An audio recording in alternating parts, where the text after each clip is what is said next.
Bueno chicos, vamos a continuar con las clases vía online. Ahora vamos a la clase de cuencas. Cuencas de agua superficial y cuencas de agua subterránea. ¿Está bien? Parecen en general muy similares, pero tienen sus diferencias y hay ejemplos en los que son bastante sustanciales las diferencias.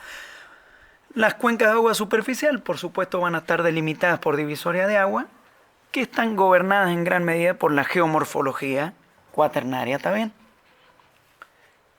Y, y las cuencas de agua subterránea, bueno, van a tener una morfología que está supeditada en la geología de subsuelo, que muchas veces no se conoce más que a través de geofísica. En el caso de la hidrogeología se utilizan mucho los sondeos eléctricos verticales para conocer esa geoformas de subsuelo. Vamos a llamarle unidades hidrogeológicas cuando veamos la clase de sondeos electroverticales. Pero bueno, la que gobierna la morfología de la cuenca de agua subterránea va a ser la geología de subsuelo, por supuesto. Vemos en una fotografía la alta cuenca del río Calingasta a la altura de la Pantanosa, un poquito de aguas arriba de lo que es el proyecto Los Azules. Recuerden que del 1 al 4 de junio tenemos planificado con la cátedra hacer una salida de campo en la cual vamos a monitorear la cuenca de agua superficial y subterránea del río San Juan, que representa Recuerden que el río San Juan es el río más caudaloso de todo el sistema desaguadero, sumamente importante y el más significativo para la provincia, ya que en sus oasis concentra más del 90% de la población de la provincia y de las actividades económicas. Hoy en día el río San Juan está pasando quizás sus 2 años, lo que fue el 2019, y estamos entrando al 20, está pasando por un periodo de crisis hídrica, de sequía, está trayendo escaso caudal, producto de que ha nevado muy poquito en el invierno pasado en la alta cuenca de cordillera. ¿Está bien? Entonces, desde la cátedra no podemos darle la espalda, tenemos que estudiarlo, monitorearlo en quizás su peor año en más de 100. Entonces vamos a monitorearlo desde el punto de vista superficial, con aforos y muestreo en todos sus cauces principales, y desde el punto de vista subterráneo tendremos que monitorear la cuenca de agua subterránea, midiendo los niveles estáticos en el valle de Barreal Calingasta, Ullunzonda, en donde se considere, y vamos a tomar muestras también de agua subterránea.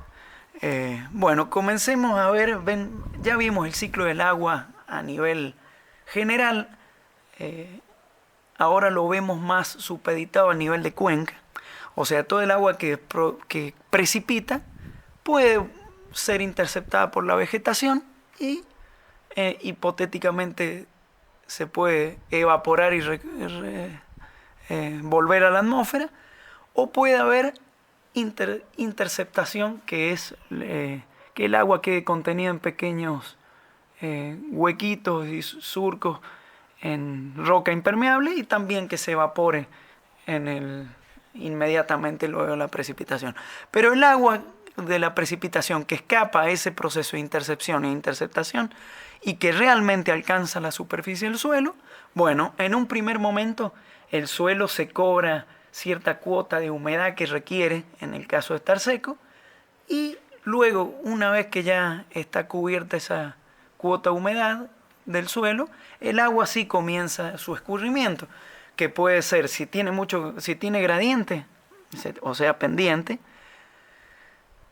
puede empezar el proceso de escurrimiento superficial y subsuperficial, y también empieza el proceso de infiltración hasta llegar a la zona de los acuíferos, que cuando se defina un sentido de circulación del agua subterránea, también definido por el gradiente, el agua va a alcanzar un nivel de base, en este caso un río que es efluente porque le está captando agua tanto al medio superficial, pero acá vemos que el medio subterráneo también le capta agua. ¿Está bien?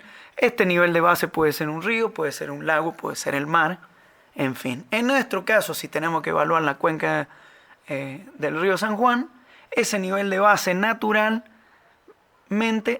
estaba en la zona de la laguna de Guanacache, hoy en día prácticamente desapareciendo, y actualmente el nivel de base está en nuestros diques, y bueno, luego se infiltra el agua para formar parte de los acuíferos libres, semiconfinados y confinados.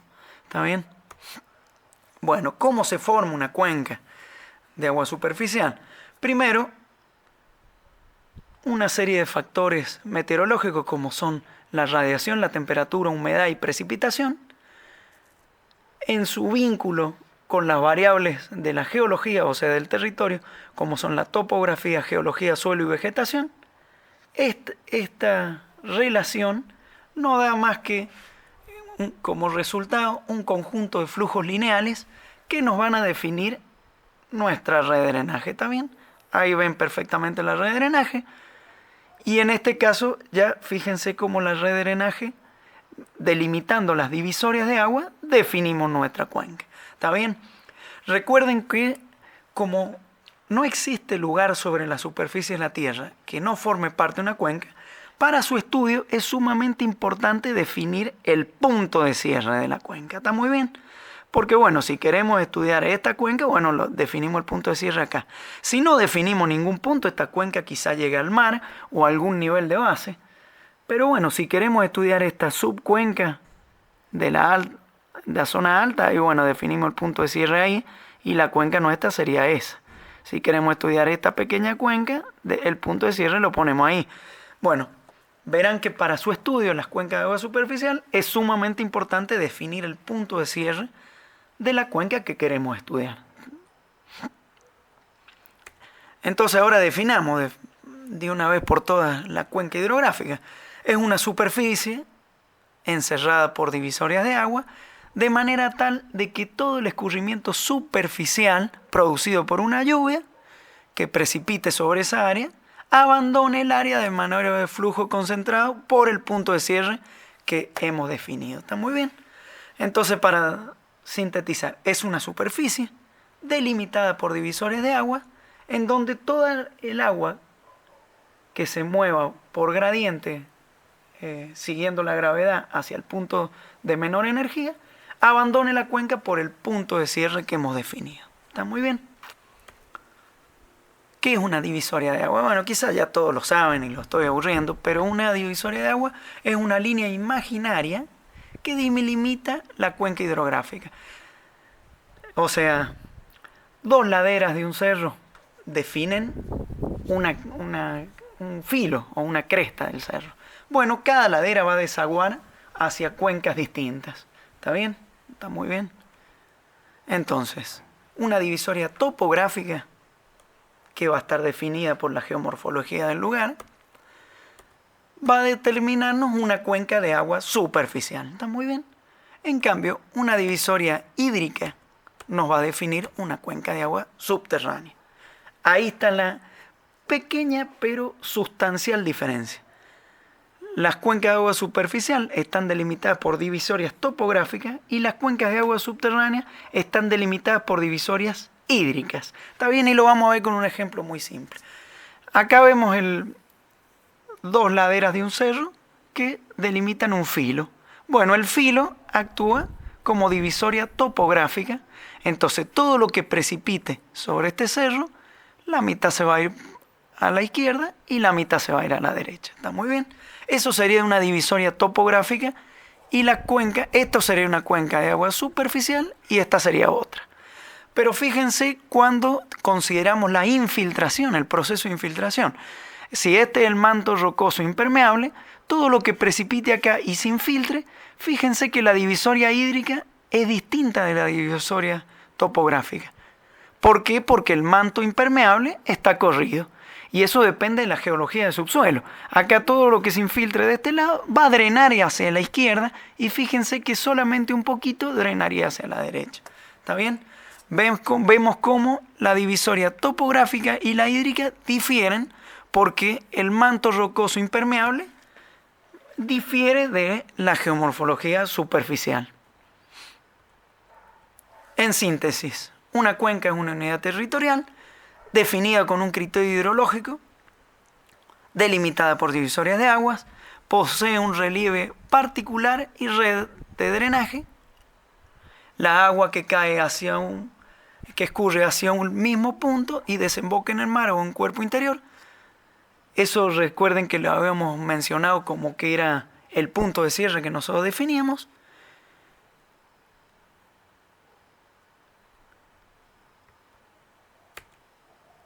¿Y qué tipos de cuencas de aguas superficiales conocen? Las cuencas exorreicas son las que drenan sus aguas hasta el mar. Por ejemplo, la cuenca del Plata, que es la segunda cuenca hidrográfica más grande del mundo. Las endorreicas, que desembocan en lagos, lagunas, salares o barriales. Por ejemplo, el Bolsón de Gualilán o el Leoncito. Y las arreicas, que son las cuencas que no tienen un drenaje definido y que son bastante incipientes porque el agua o se infiltra o se evapora, pero no alcanza a formar redes de drenaje de importancia. Ahora vamos a poner ejemplo. La cuenca del Plata como exorreica, con más de 3.200.000 kilómetros cuadrados. El Bolsón de Gualilán, en el departamento Uyún, camino al departamento Iglesia, en el noroeste de San Juan, es un ejemplo de una cuenca endorreica. Las cuencas endorreicas son características de las zonas áridas, porque obviamente si en esa zona precipitaría mucho más, quizás se forma un lago y se precipita más, y bueno, el lago quizás encuentra una manera de salir de la cuenca, ¿está bien? En este caso, si bien es cierto, tiene una excelente reserva de agua subterránea, agua superficial prácticamente no hay, salvo en la zona sur, acá en la zona de la Ciénaga, que ahí hay una pequeña ciénaga de agua superficial. Y las cuencas arreicas, podríamos poner ejemplos. Les voy a poner, miren, mi primer trabajo como geólogo me tocó trabajar en Ingeniero Jacobasi, provincia de Río Negro, y ahí en la Maceda Samuncurá me mandaron a sacar sedimento de corriente.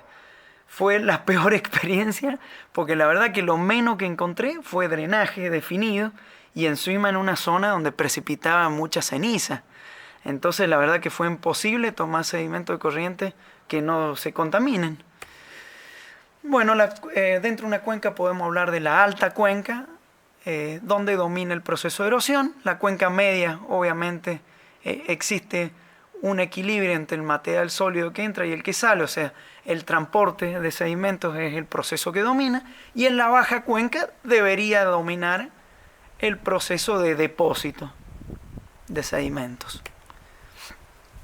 Bueno, ¿qué características físico-químicas podemos verle en una cuenca? La morfología, sobre todo localización, geometría, relieve, red de drenaje, la estructura geológica, la cobertura vegetal. Todo eso son características sumamente importantes y relevantes para caracterizar a una cuenca. ¿Está bien?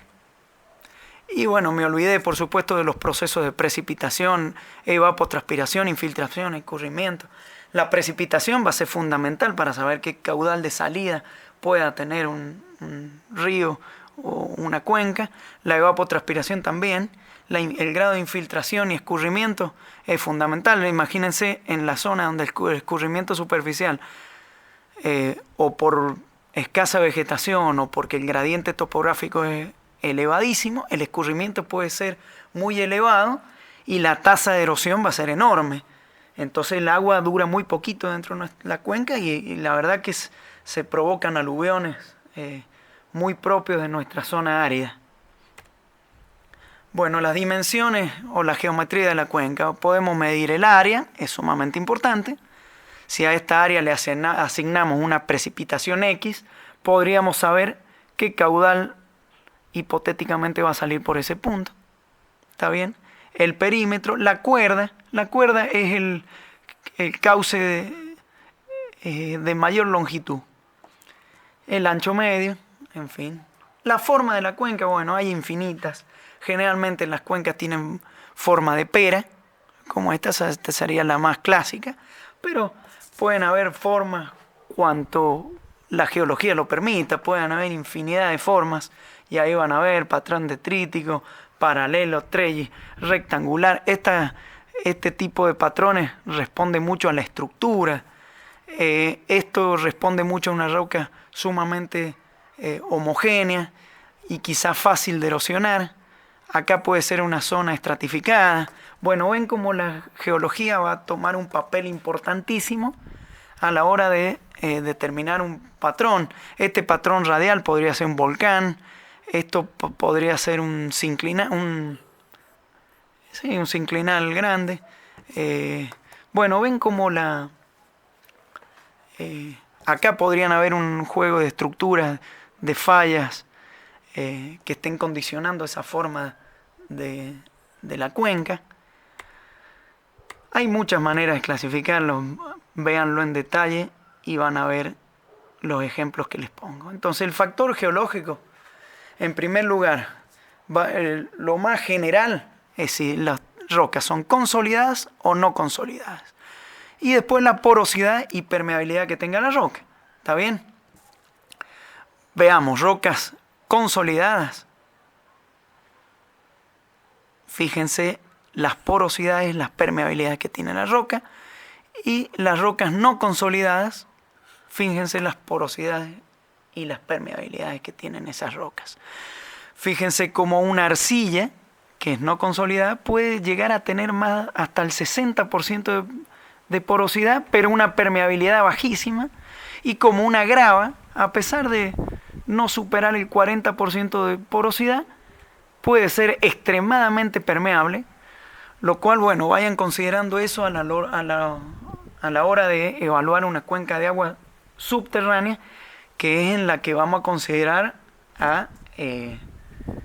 al agua que se infiltra. ¿Está muy bien? Ahí seguimos viendo ejemplos de cómo influye la geología. Fíjense que es un sinclinal, y fíjense un anticlinal, y fíjense una zona homoclinal, posiblemente estratificada en esa posición, o podría ser fallada también, que las fallas hayan colocado los estratos de esa manera. Fíjense el factor geológico, lo importante que es a la hora de definir la morfología de la cuenca. ¿Cómo influye la cobertura vegetal de la cuenca? Y bueno, influye en la calidad del agua, por supuesto, porque si eliminamos la cobertura vegetal de una cuenca, aumenta la turbidez, porque en el acto el suelo, al no estar protegido, el agua arrasa con él y aumenta la turbidez del agua, la calidad del agua, aumenta el escurrimiento superficial, entonces la calidad del agua disminuye, puede provocar destrucción o embancado de embalses, la flora y fauna, destrucción de la flora y fauna. Todo esto influye negativamente como producto de eliminar la cobertura vegetal de una cuenca. Así que imagínense cuán sano es para una cuenca estar en estado virgen. Está bien, ahora veamos un poquito de ejemplos de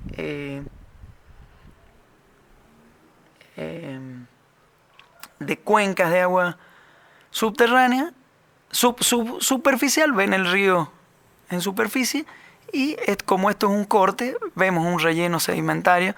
Acá vemos lo mismo, vemos la roca prácticamente impermeable que se comporta como basamento hidrogeológico, y hay todo un relleno sedimentario, en este caso podríamos decir cuaternario.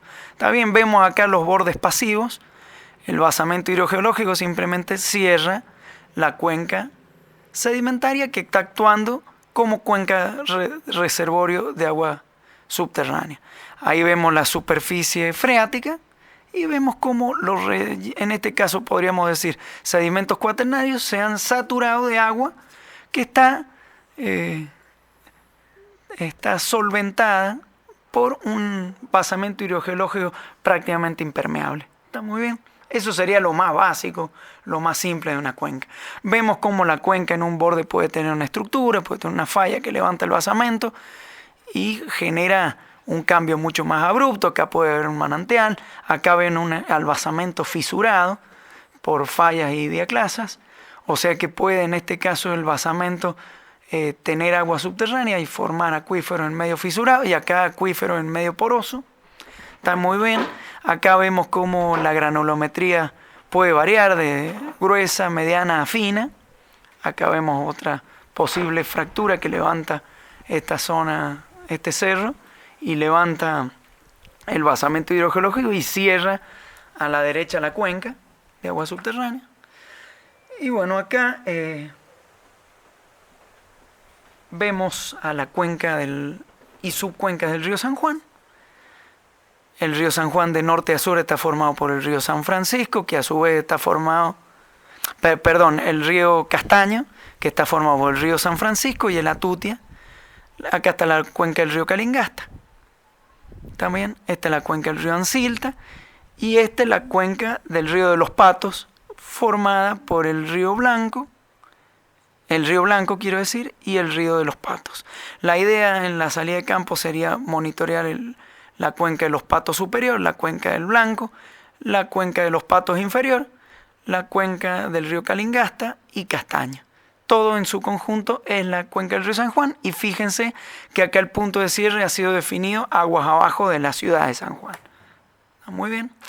Ahí vemos una imagen satelital de lo mismo.